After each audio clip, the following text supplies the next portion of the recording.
Hi, this is David Pong with Partner MD, hoping to spend a few minutes thinking about how we are going to navigate the upcoming holidays as we also have to account for COVID-19. I love Thanksgiving. Thanksgiving has been my favorite holiday for years. I love the crisp fall weather. I love to eat. I love to cook. I love to have family members from all over the country crowded into my little house for a big meal.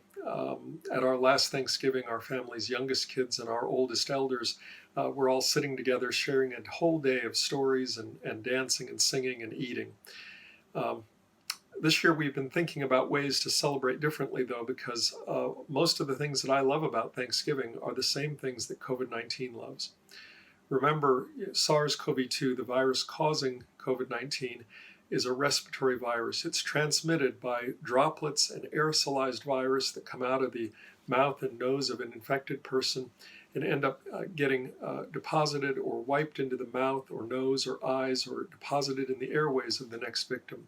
So activities that bring people into close proximity, especially indoors, especially without masks, when they're talking, laughing, singing, or shouting to be heard, are very high-risk activities, all the things that happen at my Thanksgiving.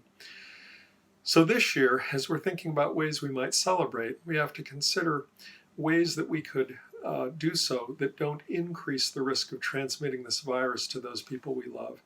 We can see right now, this is October, we can see rising COVID-19 rates, rising hospitalization rates happening all around the country. Unfortunately, this rise seems to be in cities, suburbs, and rural areas. It seems to be affecting the whole country.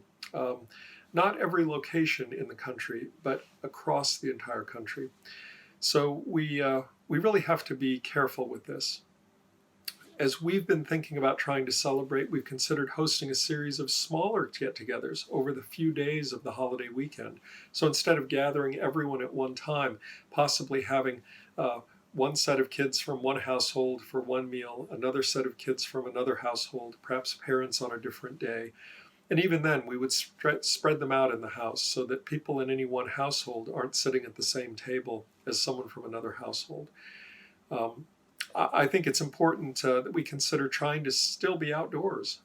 If you have a way to heat an outdoor area, it might be a much better move than to try and bring people inside the house this year. We've talked about cooking our usual dinner, but boxing it up and taking it over to our children and our parents to try and minimize having them mixing together. I'm not terribly worried about transmission of this virus through food or through the dishes, though I'll probably wear a mask and kitchen gloves when I'm boxing up food for other people.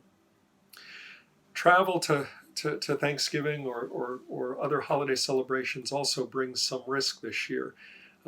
I would really discourage riding for more than a very few minutes in a car with someone that isn't living in my household. It does not take long to fill the air of a car with the exhaled breath of either of its occupants. Think about the last time you had a teenager in your car after soccer practice or football practice, and you know it doesn't take long before you've got to get the windows open. So I really would discourage travel in the same car, and I think airplanes carry similar risk. You know, the holidays tend to be a time when people who are going to travel are traveling around the same days. Airports, bus terminals, airplanes and buses have tended to be fairly crowded places, and mixing that many people from different places together makes it hard to avoid breathing the same air, makes it hard to avoid the possibility of droplet contamination. So I think that driving is best if you can do so with your own family.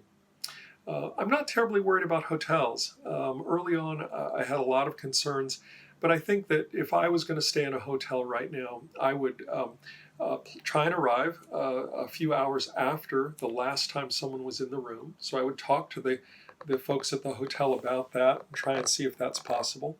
I would wipe off the high-touch surfaces upon arrival, so the doorknobs, the remote control, the faucets, things like that. And otherwise, I would ask that no one else come in the room until we were done with it. So I'd make my own bed. But I think hotels are probably reasonable. You have to think about any choke points where groups of people might gather. And I would still be pretty careful about eating indoors in restaurants. I wouldn't recommend that right now. for the same reason we talked about, how we do our seating inside the house. I think restaurants are very high risk, but I don't worry much about takeout food. Um, I think that the other thing, if you do choose to get together, trying to do some things that minimize risk. Again, I would try and get as close as possible to an outdoor setting. And what I mean by that is having a relatively small number of people in a relatively large airspace. If it's possible to have the air turning over, I would, even though it's cold for a few hours, having the heat turned up a bit and having the doors open, trying to move the air out of the house makes sense to me.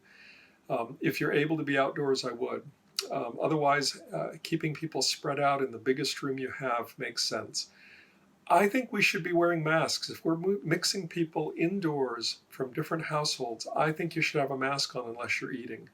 And I would try and have people from the same household sitting at the same table separated from the other tables. I think we need to keep these gatherings fairly brief. The longer we are there, the longer somebody who's infected could be filling the air. Um, I think it would be best to try and plate the food. I think that having people sharing a buffet line or crowding together to serve themselves, I think sharing the same utensils to serve carries a fair amount of risk. Similarly, I think we need to consider limiting the amount of alcohol we serve, as our best intentions are often melted away by a few drinks. If you're the host, I think it's important that you take care of yourself. We know that with most respiratory infections, if you are run down, if you're not getting enough sleep, if you're not eating, if you're drinking too much, your risk is higher of getting sick. Another thought that I learned from one of my patients the other day might work for some of you. He and his siblings live with their families in different households, and so they decided that they would all quarantine for a couple of weeks before getting together. The idea was that if you didn't expose yourself to anyone outside of your household, and if no one had any symptoms for a couple of weeks, the likelihood of being able to transmit this virus is much lower. It takes a lot of faith, it takes a lot of trust, it takes a lot of willpower to not go out in the world for that 2 weeks, but it is an opportunity if you want to try to get together with people you don't live with. May not work for everyone, but if it works for you, I hope it helps. As my patients and I have been discussing for the past several months, the key to safely navigating this pandemic, and especially this holiday time, is to search for the Goldilocks solutions. Do not assume that COVID makes it impossible to celebrate all that we're grateful for with those that we love. But also do not get frustrated and throw in the towel at all of these steps we can take to try and protect ourselves and protect our families. Keep working together to find those creative ways to make it work, ways that allow us to live safely through this time. And I wish the best for you. I hope you have a great Thanksgiving despite it.